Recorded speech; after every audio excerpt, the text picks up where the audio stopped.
9-10 मुहर्रम की दरमियानी रात अमर बिन साद इमाम अली मकाम के खेमे में आया और आके कहने लगा हुसैन बातें दो ही हैं। अब यजीद और उबैदुल्लाह इब्न ज़ियाद और दीगर कोई और बात सुनने को तैयार नहीं होते। दो ही बातें आपको बैत करनी है या जंग करनी है। तो इमाम अली मकाम फरमाने लगे कि मुझे एक रात की मोहलत दो। अमर बिन साद ने कहा ठीक है मैं सवेरे आ जाऊंगा।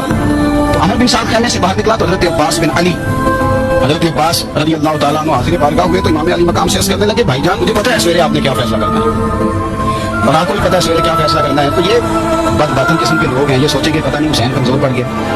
अभी बताना था कि हमने बैत नहीं करनी, आपने रात मोहलत क्यों मांगी। हमें हुसैन फरमाने लगे बस तेरा क्या ख्याल है, मैंने सोचने के लिए कहा तेरा क्या ख्याल है कि मैंने कोई नई रात तलाश करनी है। ये आखिरी रात बची है, कल हुसैन दुनिया से जाएगा। आखिरी रात बची है, दिल करता है कि आज की रात ना मैं रज रज के अपने रब को सजदे करूं, मैं जी भर के उसकी इबादत करूं, ये पेशानी उसके हुजूर नाज झुके।